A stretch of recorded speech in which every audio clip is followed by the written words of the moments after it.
Friends, मैं Urmila Salunkhe Vivekananda academy of human excellence में आप सभी का स्वागत करती हूँ। आज हम देखने वाले हैं सॉल्यूशंस 9वीं कक्षा से रैदास के पद। पहला सवाल है, निम्नलिखित प्रश्नों के उत्तर दीजिए। पहले पद में भगवान और भक्त की जिन जिन चीज़ों से तुलना की गई है उनका उल्लेख कीजिए।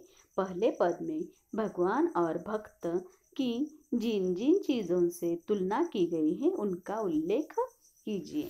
ख, पहले पद की प्रत्येक पंक्ति के अंत में तुकांत शब्दों के प्रयोग से नाद सौंदर्य आ गया है, जैसे पानी, समानी आदि। इस पद में से अन्य तुकांत शब्द छांट कर लिखिए। ग है, पहले पद में कुछ शब्द अर्थ की दृष्टि से परस्पर संबंध है, ऐसे शब्दों को छांट कर लिखिए। उदाहरण, दीपक, बाती। दूसरे पद में कवि ने गरीब निवाजू किसे कहा है? घ, दूसरे पद में कवि ने गरीब निवाजू किसे कहा है, स्पष्ट कीजिए।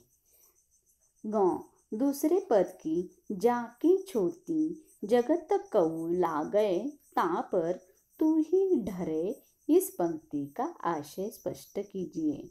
च, रैदास ने अपने स्वामी को किन किन नामों से पुकारा है? छ, निम्नलिखित शब्दों के प्रचलित रूप लिखिए। मोरा चंद, बाती ज्योति, बरै राती, छत्रु धरै छोटी, तू ही गुसैया। सॉल्यूशन है, पहले पद में भगवान और भक्त की तुलना निम्नलिखित चीजों से की गई है। एक, भगवान की घन बन से, भक्ति की मोर से। सेकेंड, भगवान की चंद्र से, भक्त की चकोर से।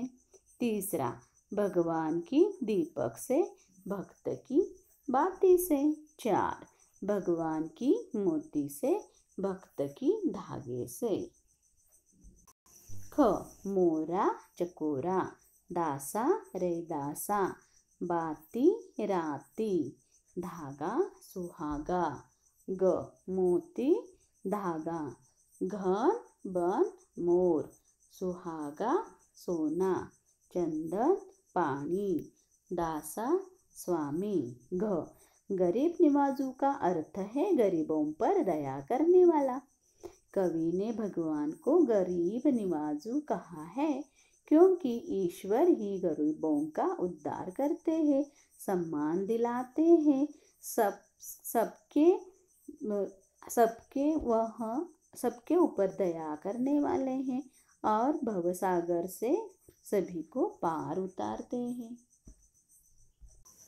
गरीबों का उद्धार करते हैं, सम्मान दिलाते हैं, सबके कष्ट हरते हैं और भवसागर से पार उतारते हैं। गौ, जाकी छोटी जगत कऊ लागए का अर्थ है जिसकी छूत संसार के लोगों को लगती है, और ता पर तू ही ढरे का अर्थ है उन पर तू ही दयालु यानी द्रवित होता है। पूरी पंक्ति का अर्थ है गरीब और निम्न वर्ग के लोगों को समाज सम्मान नहीं देता, उनसे दूर रहता है, परंतु ईश्वर कोई भेदभाव न करके उन पर दया करते हैं, उनकी मदद करते हैं, उनकी पीड़ा हरते हैं। रैदास ने अपने स्वामी को गुसैया, गरीब निवास, लाला, प्रभु आदि नामों से पुकारा है। बाती बत्ती, बरै जले, राती रात, छत्रु छत्र धरै रखे, छोटी छुआछूत, तू ही तुम्ही, राती रात, गुसैया गौसाई। नीचे लिखी पंक्तियों का भाव स्पष्ट कीजिए। जाकी अंग अंग बास समानी। ख, जैसे चितवत चंद चकोरा। क, जाकी अंग अंग बास समानी। ख, जैसे चितवत चंद चकोरा।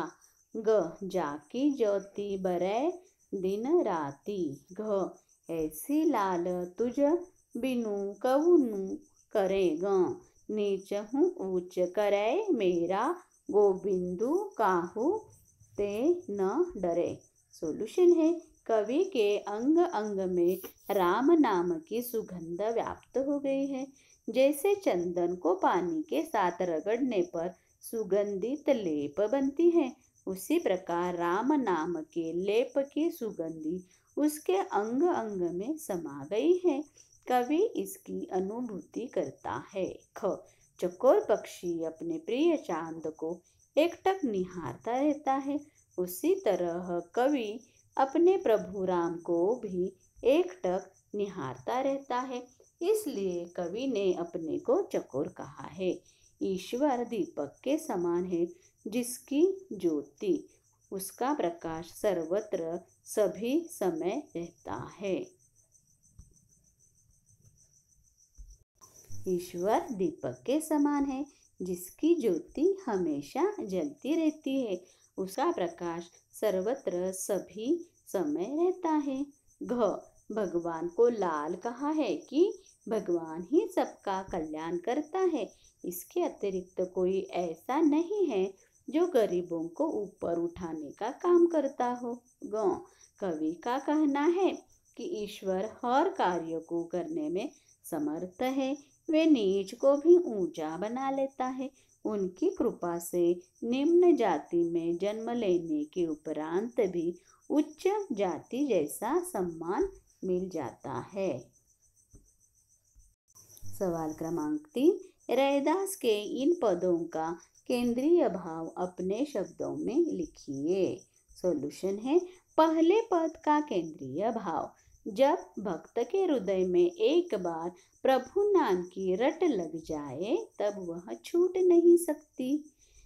कवि ने भी प्रभु के नाम को अपने अंग अंग में समा लिया है, वह उनका अनन्य भक्त बन चुका है। भक्त और भगवान दो होते हुए भी मूलतः एक ही है, उनमें आत्मा परमात्मा का अटूट संबंध है। दूसरे पद में प्रभु सर्वगुण संपन्न सर्वशक्तिमान है, वे निडर हैं तथा गरीबों के रखवाले हैं। ईश्वर अछूतों के उद्धारक है तथा नीच को भी ऊंचा बनाने वाले हैं।